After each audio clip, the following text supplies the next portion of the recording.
एक कि आपने अपने हकूक के लिए आपने सब ने पुरअमन एहतजाज की मेरे साथ तैयारी करनी है। अगर हम कोरोना के दौरान हम लोगों को पैसे दे सकते थे, हमें पता था निचले तबके को मुश्किल में है, अगर हम 1.5 करोड़ खानदान को 12,000 रुपए दे सकते थे, तो इस मुश्किल वक्त में जब हर चीज महंगी हो गई है, ये इस हुकूमत की भी जिम्मेदारी है कि ये इसी तरह निचले तबके को, निचले खानदानों को पैसे दे, 12,000 दे जिस तरह हम देते थे, ताकि लोगों के ऊपर बोझ कम हो। और दूसरी चीज मेरी आखिरी चीज सुन लो, अब आखिरी बात सुनो। देखे, ये जो हमारे ऊपर चोरों के टोले को हमारे ऊपर मुसल्लत किया है अमेरिका ने, और यहां से जो साजिश हुई है, ये अब समझ जाए कि ये रह गए तो सबसे पहले तो जमहूरियत खत्म, क्योंकि अगर पार्लियामेंट के अंदर ऑपोजिशन लीडर राजा रियाज होगा तो इसका मतलब पार्लियामेंट खत्म है। जो लोटा अगर वो ऑपोजिशन लीडर है जो नून लीग पे टिकट पे लड़ेगा, इसका मतलब जमहूरियत खत्म। फिर FIA खत्म, क्योंकि FIA के ऊपर शहबाज शरीफ खुद आके बैठ गया। जिस तरह मैंने कहा कि बिल्ले को बैठा दिया दूध की हिफाजत करने के लिए, इसने आते साथ ही अपने सारे केसेस खत्म किए।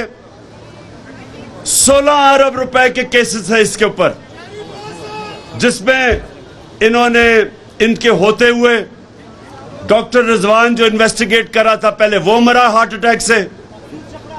उसके बाद जो नदीम था इन्वेस्टिगेटिंग ऑफिसर, उसको हार्ट अटैक हुआ।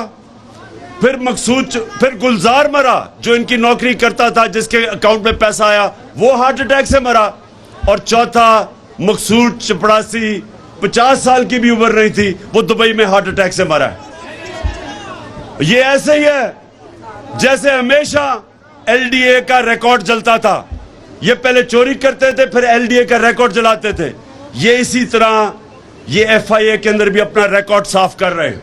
नैब के ऊपर बैठ गया, सारे चोरों ने अरबों रुपए की जो चोरी की थी, नैब खत्म। उसके बाद पुलिस का ये हाल है कि हमारे जमाने में कोई बताया हमने किसी के ऊपर झूठा केस किया हो।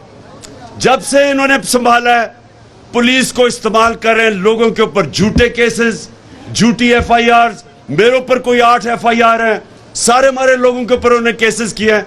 हमारे दौर में कब हमने कभी किसी, इन्होंने लॉन्ग मार्च की, मैंने तो जब ये बिलावल ने कम पे टांगने वाली मार्च की, और उससे पहले फजलुर रहमान ने 2 दफा लॉन्ग मार्च की।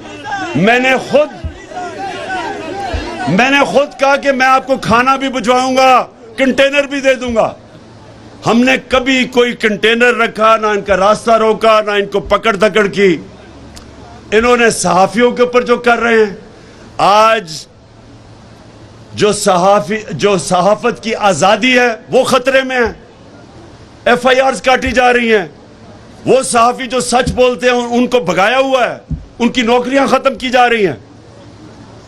हमारे जमाने में हम फेक न्यूज की बात करते थे, यहां ये मुंह बंद कर रहे हैं सहाफत का। फिर मीडिया हाउसेस को पैगाम जा रहे हैं कि तहरीक इंसाफ की कवरेज ना करो। और फिर जो ब्यूरोक्रेसी है उसमें करप्ट लोगों को ऊपर लेके आ रहे हैं। तो ये जब से इख्तिदार में आए हैं, ये सारे पाकिस्तान का निजाम तबाह कर रहे हैं, इंसाफ का निजाम तबाह कर रहे हैं। और अगर ये रह गए, ये वो नुकसान करेंगे इस मुल्क को। अगर ये रह गए, ये मुल्क को वो नुकसान करेंगे कोई दुश्मन नहीं कर सकता कि मुल्क के जब सारे इदारों को ये तबाह करेंगे।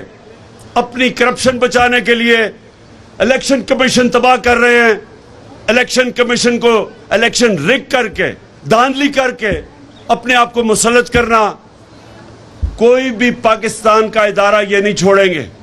और मुल्क जब तबाह होता है, सिर्फ यही नहीं होता कि उसके पैसे चोरी होते, जब इदारे तबाह होते मुल्क तबाह हो जाता है। तो मजदूरों तैयार हो जाओ, मैं आपको कॉल दूंगा और इंशाअल्लाह पाकिस्तान की तारीख का सबसे बड़ा एहतजाज करेंगे इनके खिलाफ।